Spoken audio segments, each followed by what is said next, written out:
আসসালামু আলাইকুম everyone, welcome back to my Roshni kitchen and blog. আজ শেয়ার করছি নতুন আরেকটি রেসিপি। রেসিপিটি হলো আলু দিয়ে দেশি মুরগির মাংসের ঝোল। এই রেসিপিটি একদম ঘরোয়া মশলা দিয়ে সহজভাবে রান্না করে দেখিয়েছি। সম্পূর্ণ রেসিপিটি দেখতে থাকুন। আমি প্রথমে 1 কেজি পরিমাণ দেশি মুরগির মাংস নিয়েছি। মাংসটাকে এভাবে কেটে ধুয়ে পরিষ্কার করে নিয়েছি। এখন দিয়ে দিচ্ছি 1 কাপ পরিমাণ পেঁয়াজ কুচি। আর দিয়ে দিচ্ছি 1.5 টেবিল চামচ আদা রসুন জিরা বাটা, 1 টেবিল চামচ লবণ, হাফ টেবিল চামচ হলুদের গুঁড়ো, 1.5 টেবিল চামচ মরিচের গুঁড়ো।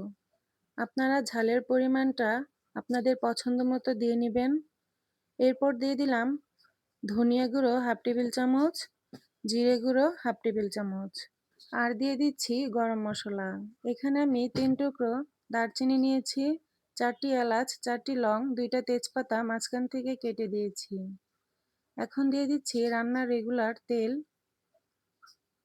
আমি যেহেতু মাংসটা হাত দিয়ে মাখিয়ে রান্না করে দেখাবো, তাই হাত দিয়ে ভালোভাবে মাংসটাকে মশলার সাথে মাখিয়ে নিচ্ছি।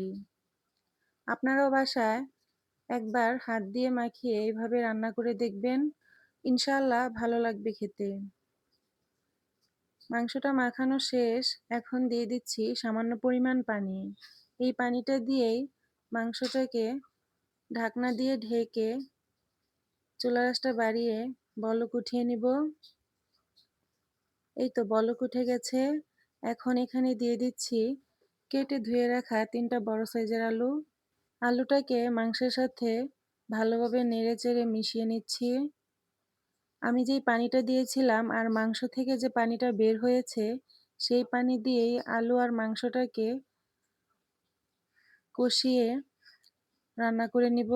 এখন দিয়ে দিচ্ছি কয়েকটা কাঁচামরিচ।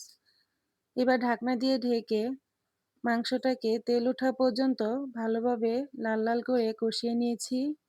দেখতেই পারছেন, মাংসের মধ্যে পানিটা যখন একদম শুকিয়ে যাবে, এ পর্যায়ে ভালোভাবে নেড়েচেড়ে দিয়ে দিচ্ছি ঝোলের জন্য 1.5 কাপ পরিমাণ পানি। এখন পানিটা দিয়ে আবারও নেড়ে ঢাকনা দিয়ে ঢেকে বলক উঠিয়ে নিতে হবে। এই তো বলক উঠে গেছে। এবার একটু নেড়ে ঢাকনা দিয়ে ঢেকে ঝোলটাকে টানিয়ে নিতে হবে। দেখতেই পাচ্ছেন আমার রান্নাটা হয়ে এসেছে, আর ঝোলের পরিমাণটাও কতটা টানিয়ে এসেছে। এখন টালা জিরে গুঁড়োটা দিয়ে একটু নেড়ে মিশিয়ে নিলেই রান্নাটা সম্পূর্ণভাবে হয়ে যাবে। আর রান্না শেষে জিরে গুঁড়োটা দিলে সুন্দর একটি ঘ্রাণ আসে। এই তো একটি বাটিতে নামিয়ে নিলাম।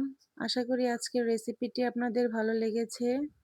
আর রেসিপিটি ভালো লেগে থাকলে যারা এখনও চ্যানেলটিকে সাবস্ক্রাইব করেননি, অবশ্যই চ্যানেলটিকে সাবস্ক্রাইব করে লাইক শেয়ার করে পাশেই থাকবেন। আজকের মতো এখানেই বিদায় নিচ্ছি। সবাই সুস্থ ও ভালো থাকবেন। আল্লাহ হাফেজ।